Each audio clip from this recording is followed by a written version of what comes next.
circular motion. So first thing we're going to talk about is a measure for angles known as radians. So similar to degrees, but is used more in this topic. So let's say we've got a circle and the radius of the circle is r. Now the definition of 1 radian is the angle subtended by an arc. So if an arc is a section of the outside of a circle, so that would be from here to here, when the length of an arc is exactly the same distance as the radius of the circle.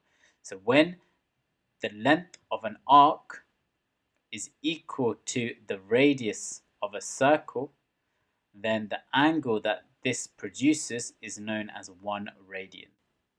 So 1 radian is defined by angle subtended at the center of a circle by an arc with a length equal to the radius of the circle. So 1 full revolution we know is equal to 316 degrees.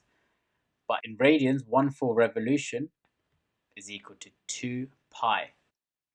So what you can do is you can convert from degrees to radians using the following conversion.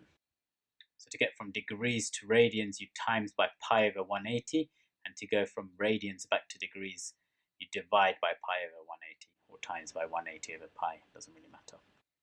Alright, so that's just the theory about the units. So now let's talk about an object moving in a circular path. So here we have an object and it's moving in this path, and you can describe its path using something called the angular speed or the angular velocity, and the symbol for that is an omega sign, and is defined as the angle turned per unit time in radians per second. So imagine this object moving in a circular path. Let's say it moves from this position to this position. It would have moved an angle of this much in a particular time. So angular speed basically means how much of an angle this object turns in a unit time. So you can say the units for it are radians per second, and you can also say that omega is equal to theta over t, where theta is the angle turned and t is the time that it takes for it to turn. A more useful way of noting this down is thinking of a full revolution. So imagine this object is going round a full revolution and returns to its original position. Let's think about the angle turned by that. That would be a full revolution, so it would be 2 pi. And the time taken for an object to go round fully once is known as the time period, capital T. The time period is basically the time taken for 1 complete revolution, or in waves, 1 complete oscillation. So you can define angular speed as 2 pi over time period. You can also write it as 2 pi times frequency. If you remember, time period is equal to 1 over frequency, so you can bring the frequency to the top and convert it. So you can convert the 2 pi over t to 2 pi f. So t is time period in seconds, and f is frequency in hertz. And let's also write down the definitions for these in terms of circular motion rather than waves. So time period is the time taken for 1 full revolution, and frequency is the number of revolutions per unit time. So another thing you should be aware of is the term linear speed or linear velocity. Now let's look back at our diagram. Linear speed would be the speed that the object is traveling at that particular point in time. So it would look like a tangent to this circle. So at this point here, the speed would be going at this direction, v. So that would be the linear speed, and this will not be the same as velocity. It's worked out using speed is equal to distance over time. So if you think about it, if an object is moving around in a circle, then the distance it travels would be the circumference of the circle. And the time that it takes for it to go round would be the time period for the circular motion. So if we use speed is equal to distance over time, we can say that linear velocity is equal to the circumference of the circle, which is 2 pi r, divided by the time taken for the object to travel the circumference of the circle, so that would be the time period, or you can also write it in terms of frequency and move the time period up to the top of the equation, which gives you 2 pi rf.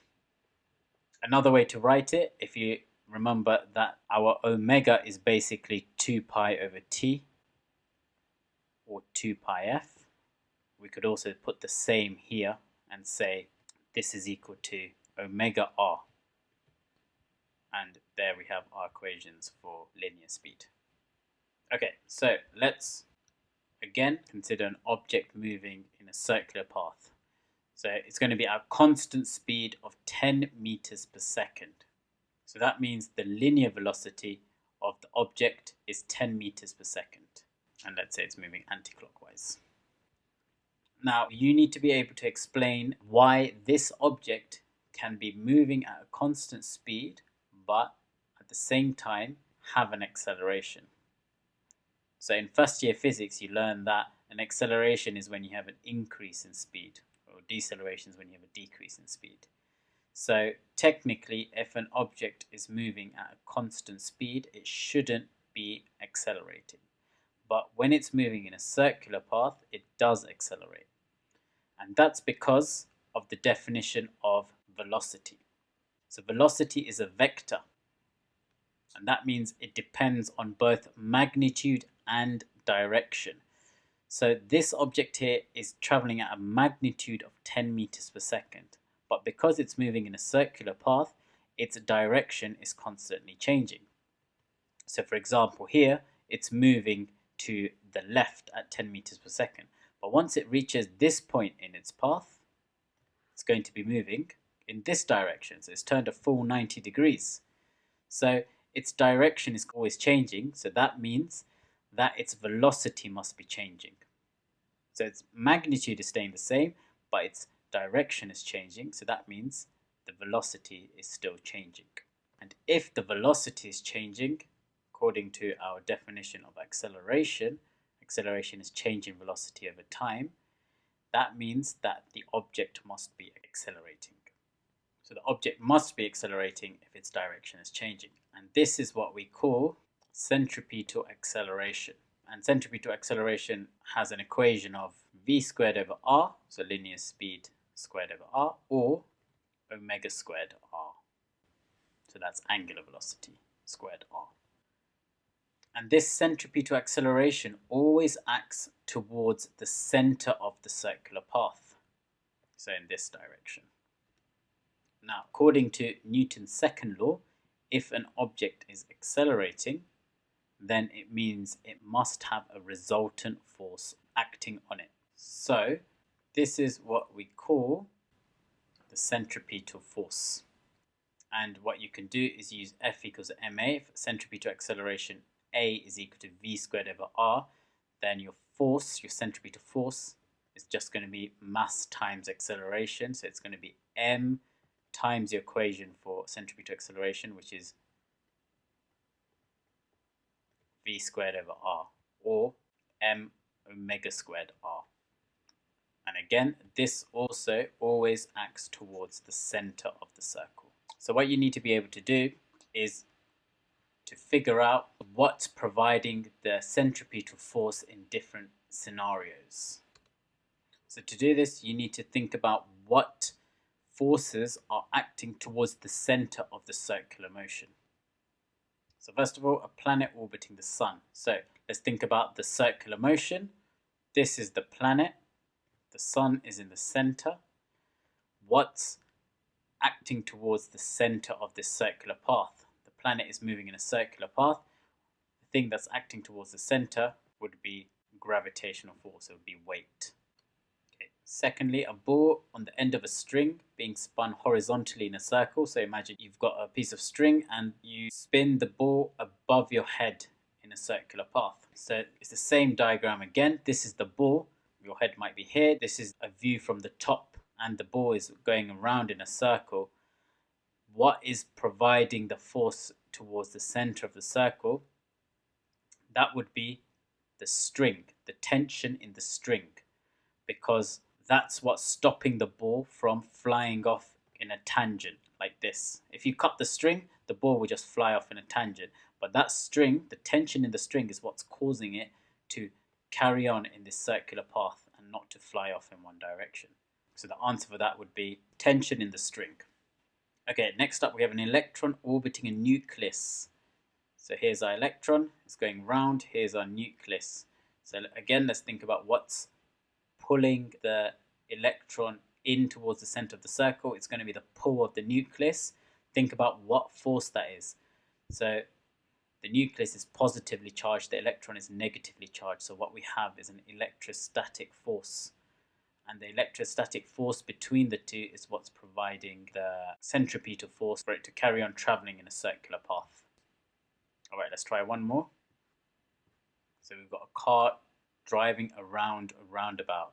So again, let's say this is the car and this is the roundabout. We're looking at it from above. The car is going round. So what is it that's causing it to keep going in a circular path? So there's nothing physically holding the center of the roundabout to the car. So you got to think a bit harder for this one. But what it would be is the friction between the tires and the road. That's the reason why this carries on going around in a circle. If it wasn't for the friction, then the car would not be able to drive around in a circle. It would just go in a straight line. So it would be the friction between the tire and the road. Okay, so let's look at an example now. Okay, so let's say all the information at the top has been given to us. The mass of the sun and the earth, the radius of the sun and the earth, and the distance from the sun to the earth. And they want us to calculate the angular speed at which the earth orbits around the sun. So for this, we're going to use the equation for angular speed. Omega is equal to 2 pi over time period. So we've got the earth on the edge of the circle going around in a circular path, and in the middle you have the sun. So the time period is the time taken for the earth to orbit once around the sun. So that's going to be 1 year. So you do 2 pi divided by 365 days in a year times 24 hours times 60 minutes times 60 seconds. So remember, you need to convert everything into seconds for this equation. It's the SI units. When you do all of that, you should get an answer of 1.99 times 10 to the minus 7 radians per second. So part B to this question, calculate the linear speed of the earth. So we use the equation for linear speed, which is 2 pi r over t. So we do 2 times pi times r. So our r, remember, we've got given all of this information, the radius of the sun, the radius of the earth. But that's not what it's asking for. The radius of the earth would just be the size of the earth. The radius of the sun would just be the size of the sun. We want the radius of the circular path. So that's going to be the distance from here to here. So that's essentially the distance from the sun to the earth. So this is what we're going to use as our r in this question. So it's going to be times 1.5 times 10 to the 11 divided by, again, 365 times 24 times 60 times 60, which gives us 2.99 times 10 to the 4 meters per second.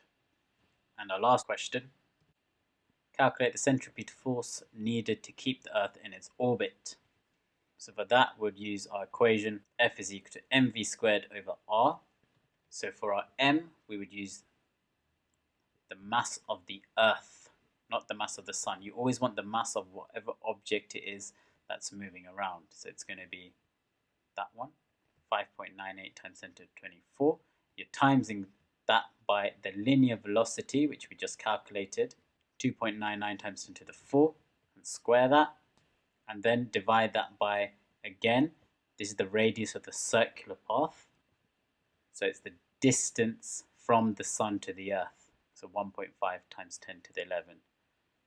You put that all in your calculator, you should get 3.56 times 10 to the 22 newtons. So that's the centripetal force. And what is it that's providing the centripetal force? It's, remember, the force that's acting towards the center of the circle. So that would be the gravitational force. So this is the centripetal force, and it's also the gravitational force between the sun and the earth. For more videos like this, summary videos, worked examples and exam tips, subscribe to my channel.